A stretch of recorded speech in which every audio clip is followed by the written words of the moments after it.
Hello दोस्तों, स्वागत है आप सबका हमारे YouTube चैनल फोकस साइंस पर। और आज हम लोग पढ़ने वाले हैं फिजिक्स। और फिजिक्स में हमारा आज टॉपिक पहला होगा यूनिट एंड मेजरमेंट, यानी हम पढ़ेंगे इकाई और उनके मात्रक। तो ये क्लास बहुत ही इंपॉर्टेंट होने वाली है क्योंकि ये कॉम्पिटिटिव एग्जाम में बहुत ही अच्छा रोल प्ले करती है। जैसे हमारे एयरफोर्स है, नेवी है या एसएससी वगैरह में जो भी हमारे फिजिक्स से रिलेटेड क्वेश्चन आते हैं उसमें से कम 1 या 2 नंबर का ये रोल प्ले करती है। यानी ये चैप्टर जो हमारा है ये काफ़ी इम्पॉर्टेंट होने वाला है, यानी शुरुआत ही एक प्रकार से कहा जाए तो इसी चैप्टर से की जाती। तो इसका पहला टॉपिक हमारा होने वाला है भौतिक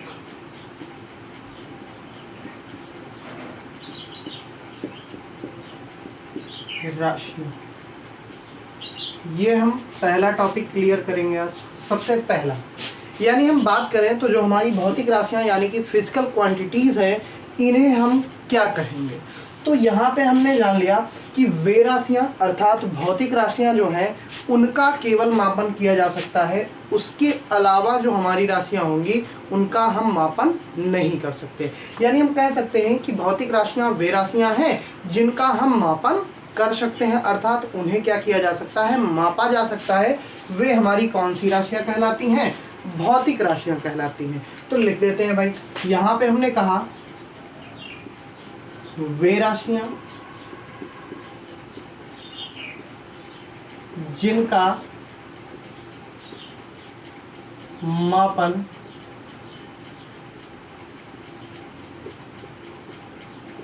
किया जा सकता है, यानी कि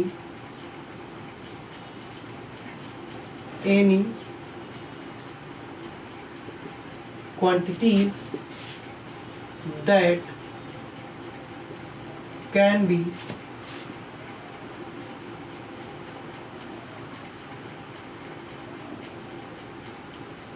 measured। यानी कि वे राशियाँ जिनका मापन किया जा सकता है वे हमारी कौन सी राशियाँ कहलाती हैं, भौतिक राशियाँ। तो यानी कि ऐसी कोई भी राशि जो हम ले लें जिसका हमने मापन कर लिया, जैसे हमने कह दिया। अब यदि भौतिक राशियाँ हम ले रहे हैं तो भौतिक राशियों में ज़रूरी क्या होगा भाई, किसी चीज़ को माप रहे हैं तो मापने के साथ साथ उसकी यूनिट का मतलब है इकाई। यानी कि यदि हम किसी भी चीज़ को मापेंगे तो मापने के लिए हमें किसकी आवश्यकता पड़ेगी, यूनिट की। यानी यदि हम किसी फिजिकल क्वांटिटीज़ को मेजर्ड कर रहे हैं तो उसके लिए हमें किसकी ज़रूरत पड़ेगी, यूनिट की पड़ेगी। और यूनिट होती कैसे हैं, तो यूनिट हमारी होती है, जैसे हमने कह दिया लेंथ यानी हमारा क्या है, लंबाई।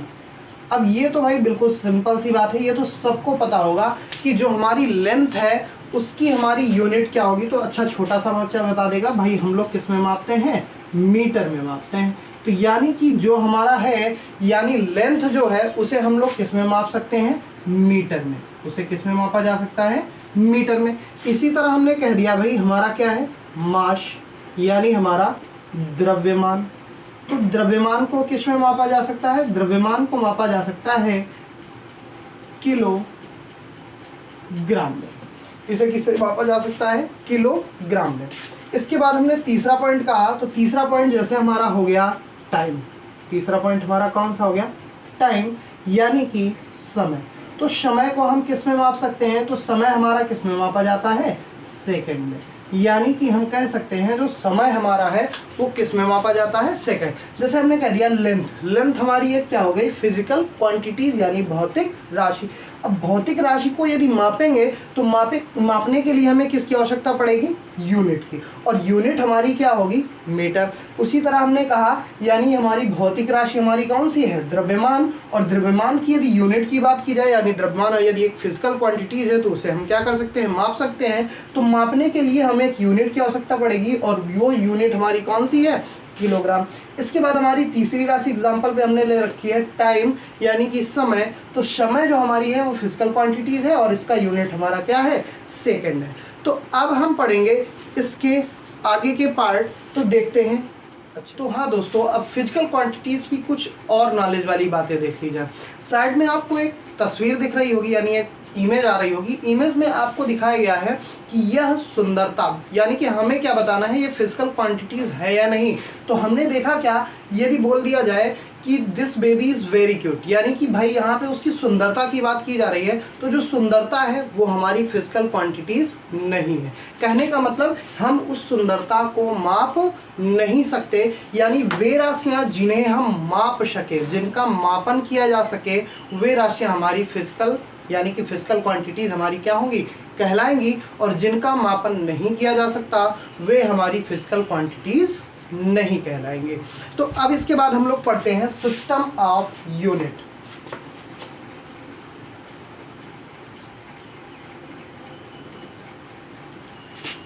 सिस्टम ऑफ यूनिट यानी अब हम बढ़ेंगे इकाई प्रणाली के बारे में।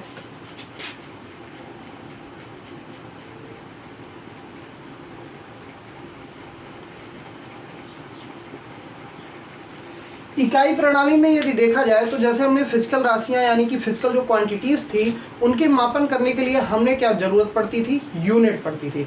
अब उन्हीं यूनिट को हम सिस्टम से जनरेट करेंगे, यानी हमारी इसके अकॉर्डिंग जो यूनिट हैं वो कितने भागों में बांटी गई, 3 भागों में। पहली हमारी कौन सी है, एम के एस, दूसरी हमारी कौन है, सी जी एस, और तीसरी हमारी कौन सी है, एफ पी एस। तो हमने कहा ये हमारी सिस्टम ऑफ यूनिट यानी इकाई प्रणालियों के अंतर्गत हमारी 3 यूनिट इकाइयाँ आती हैं। अब इसमें देखा जाए तो पहला यदि देखें तो पहले का हमारा फुल फॉर्म क्या बनेगा, तो पहला हमारा है एम, यानी जो हमारा ये दिया गया है ये किसके लिए है, लंबाई के लिए। ये किसके लिए है, लंबाई के लिए। और लंबाई के लिए सबसे पहले कौन आया, मीटर।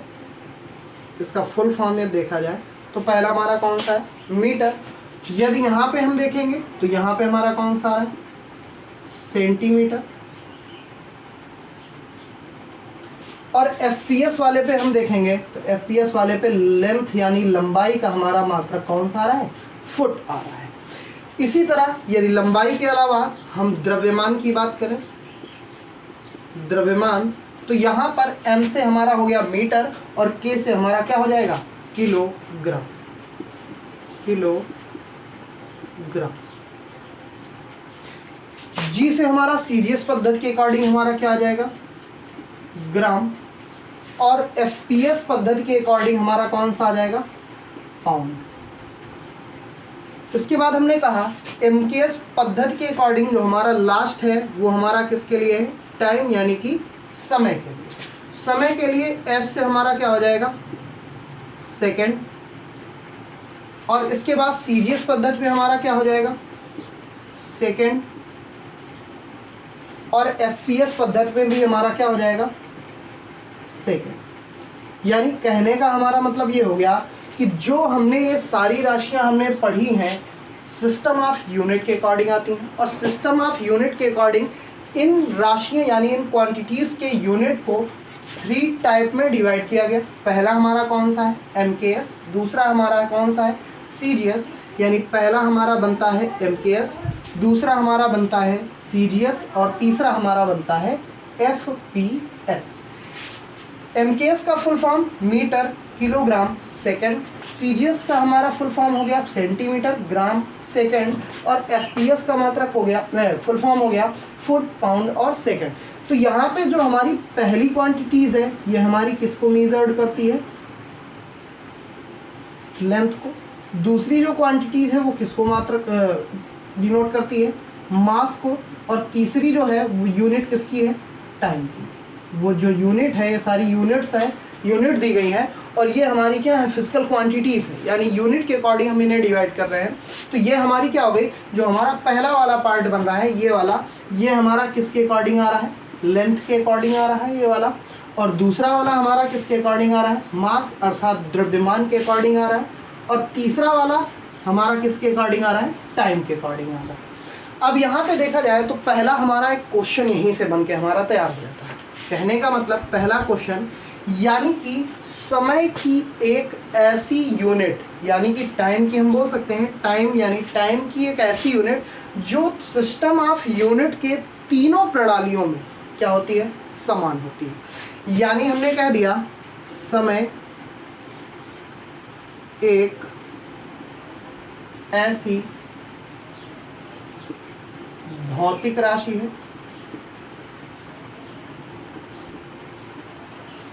जिसकी तीनों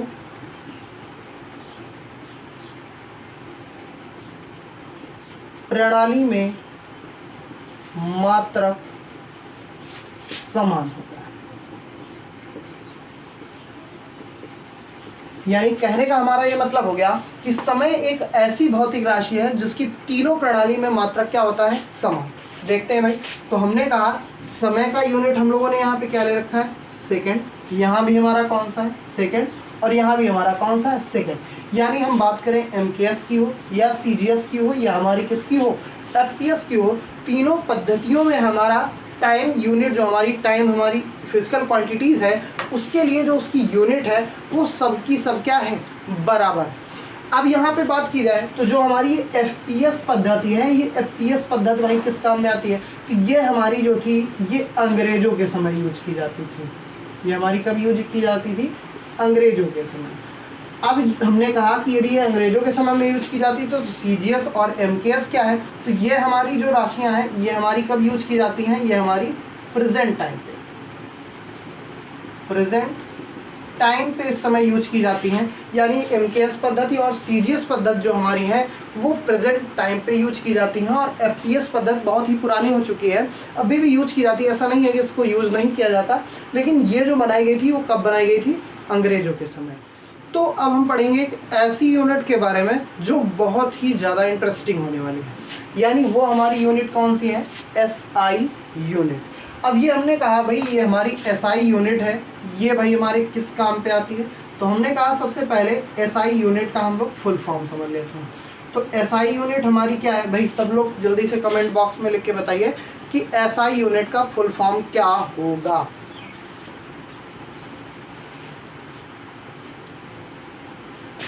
तो देखते हैं भाई, स्टैंडर्ड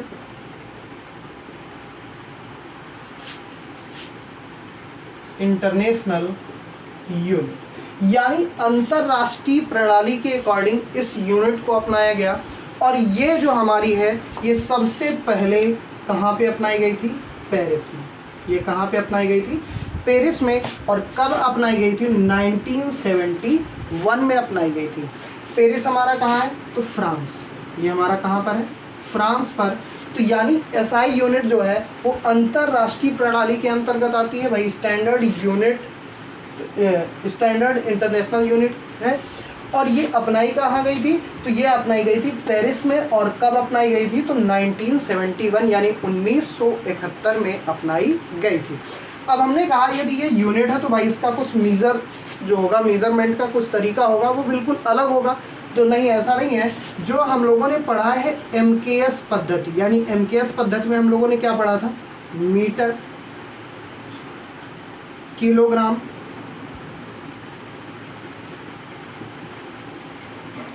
और हमारा second. Same to same, same है पूरा का पूरा। और ये सेम किसके अकॉर्डिंग आ जाता है, SI यूनिट के अकॉर्डिंग। यानी कह दिया जाए प्रॉपरली लाइन, तो SI यूनिट किस यूनिट के समान है। यानी हमने कह दिया कि जो SI यूनिट है वो सिस्टम ऑफ यूनिट के किस यूनिट के इक्वल में है। तो हम कह सकते हैं कि जो SI यूनिट है वो पूरी की पूरी सेम है किसके, MKS यूनिट के। तो अब हम लोग पढ़ेंगे फिजिकल क्वांटिटीज़ के टाइप। यानी कि हमने कहा जो फिजिकल क्वांटिटीज़ यानी हमारी भौतिक राशियां हैं वो हमारी कितने प्रकार की होती हैं, दो प्रकार की। पहली हमारी होती है फंडामेंटल क्वांटिटी और दूसरी हमारी होती है सप्लीमेंट्री क्वांटिटी। यानी हम कहें तो ये हमारी जो फंडामेंटल क्वांटिटी है इसे हम लोग कहते हैं मूलभूत इकाई। ये हमारी कौन सी इकाई है, मूलभूत इकाई। और दूसरी हमारी जो सप्लीमेंट्री क्वांटिटी है इन्हें कहा जाता है इकाई राशि। मूलभूत राशियाँ। और ये हमारी कौन सी राशि होगी? तो ये हमारी होगी पूरक राशि। तो यहाँ पे हमने कहा जो हमारी फंडामेंटल क्वांटिटी होगी वो हमारी कौन सी होगी? मूलभूत इकाइयाँ होंगी। और इन मूलभूत इकाइयों की जो संख्या होती है वो टोटल कितनी होती है? 7। यानी कि जो मूलभूत इकाइयाँ, मूलभूत राशियाँ हैं वो हमारी कितनी होती हैं? 7 होती हैं। और जो हमारी पूरक राशियाँ होती हैं वो कितनी होती हैं? 2। यानी ये भी पूछा जा सकता है कि जो हमारी फंडामेंटल क्वांटिटीज़ होती हैं कि how many types are fundamental quantities, यानी जो हमारी मूलभूत राशियाँ हैं वो कितने प्रकार की होती हैं। तो हमारा कौन सा ऑप्शन सही हो जाएगा? 7। और हमने कहा कि सप्लीमेंट्री क्वांटिटीज़ कितने प्रकार की होती हैं? तो ये हमारी कितने प्रकार की होती हैं? 2 प्रकार की। तो चलिए देखते हैं फंडामेंटल क्वांटिटीज़ के बारे में। तो दोस्तों हम लोग फंडामेंटल क्वांटिटीज़ के बारे में पढ़ेंगे। फंडामेंटल क्वांटिटीज़ हमने बताया था ये टोटल कितनी होती हैं? ये हमारी होती हैं टोटल 7। ये हमारी टोटल कितनी होगी? 7। तो सबसे पहली जो हमारी है वो हमारी कौन सी होती है? लेंथ। और जिसकी हमारी यूनिट हमारी कौन सी दी गई है? मीटर। यानी लेंथ हमारी कौन सी है? लेंथ लंबाई, और उसकी हमारी यूनिट क्या है? मीटर। दूसरी हमारी फंडामेंटल क्वांटिटीज़ दे रखी है मास, और मास की हमारी यूनिट दे रखी है किलोग्राम। यानी ये जो हमारी फंडामेंटल क्वांटिटीज़ हैं ये निश्चित हैं, यानी इनके टोटल नंबर्स हमने बोल दिए। इनकी कितने प्रकार की होती हैं? 7 प्रकार की होती हैं। पहली हमारी है लेंथ, दूसरी है मास, तीसरा है टाइम, चौथा है करंट, पांचवा है टेम्परेचर, और छठा है लुमिनस इंटेंसिटी, और सातवां हमारा है अमाउंट ऑफ सब्सटेंस। यानी कि ये जो है ये निश्चित है, ये कभी भी बदलती नहीं है। इनका बिल्कुल पर्टिकुलर ये 7 ही होती हैं, कभी ये इधर उधर बदलती नहीं। हमने अभी बात की पहली राशि के लिए, तो लेंथ की हमारी यूनिट क्या होती है? मीटर। दूसरी हमने बात की मास की हमारी यूनिट क्या होती है? किलोग्राम। और तीसरी हमारी यूनिट होती है टाइम, और टाइम की हमारी यूनिट कौन सी होगी भाई? सेकेंड। यहाँ पे हमने कहा चौथा हमारा जाता है करंट। अब करंट की हमारी यूनिट क्या होगी? एम्पियर। तो ये हम लोगों ने भाई क्लास 10 में वगैरह में हम लोगों ने पढ़ा था कि विद्युत धारा यानी कि हमारी जो करंट है उसकी हमारी क्या होती है? एम्पियर। इसके बाद आता है हमारा टेम्परेचर। तो तापमान की हमारी यूनिट क्या होगी? केल्विन। यानी कि टेम्परेचर जो है, जैसे हम लोग तापमान नापते हैं, जैसे बॉडी का टेम्परेचर नापा गया वो डिग्री सेल्सियस या फ़ारेनहाइट में नापा जाता है। जो हमारे लैब में थर्मामीटर यूज किए जाते हैं वो केल्विन वाले होते हैं। तो यहाँ पे हमने कहा कि जो टेम्परेचर है वो तापमान की हमारी यूनिट क्या होगी? केल्विन। इसके बाद हमारी 6 यूनिट आ जाती है लुमिनस इंटेंसिटी, यानी इसे कहा जाता है ज्योति तीव्रता। तो ज्योति तीव्रता की हमारी यूनिट क्या होगी? कैंडेला। यानी कि यहाँ से हम क्या करेंगे? अब हमारा 7 आता है अमाउंट ऑफ सब्सटेंस, यानी पदार्थ की मात्रा। तो पदार्थ की मात्रा की हमारी यूनिट क्या होती है? मोल। इसका अच्छा एक सबसे बड़ा फैक्ट ये है कि 1 मोल जो होता है, 1 मोल, उसे हम लोग आवोगाद्रो संख्या कहते हैं। आवोगाद्रो संख्या। इस आवोगाद्रो संख्या को डिनोट किया जाता है Na से। इसे किससे डिनोट किया जाएगा? Na से। और इसकी जो पर्टिकुलर वैल्यू होती है वो निश्चित होती है। वो हमारी पर्टिकुलर वैल्यू क्या होगी? निश्चित होगी। तो वो हमारी होती है 6.022 × 10⁻23। अब इसकी बात हो गई कि भाई हमने तो पढ़ लिया कि अमाउंट ऑफ सब्सटेंस, पदार्थ की मात्रा की जो यूनिट है वो क्या है? मोल। अब 1 मोल में 6.022 × 10⁻23। अब ये है क्या भाई? कुछ तो होगा। तो हमने कहा ये इसमें हमारे क्या हो सकते हैं? एटम यानी परमाणु, मॉलिक्यूल्स अणु, आयन, यानी कि हम कह सकते हैं कि अणु, परमाणु या फिर आयन। यानी कि 1 मोल यदि कोई पदार्थ है तो उसमें हमारा अणु, परमाणु, आयन कितना उपस्थित होगा? 6.022 × 10⁻23। तो ये हमारा थी आज की लेक्चर। आपको फिजिक्स की क्लास कैसी लगी आप कमेंट बॉक्स में ज़रूर बताएं, और इसका पार्ट 2 कल आपको मिले। तो दोस्तों आपको आज की क्लास कैसी लगी आप कमेंट बॉक्स में ज़रूर बताएं, और जो आपके दोस्त हैं यदि वो फिजिक्स के लिए इंटरेस्टेड है पढ़ने के लिए तो आप उन्हें ये क्लास ज़रूर शेयर करें, और जो लोग इस चैनल पे नए हैं ज़रूर सब्सक्राइब करें।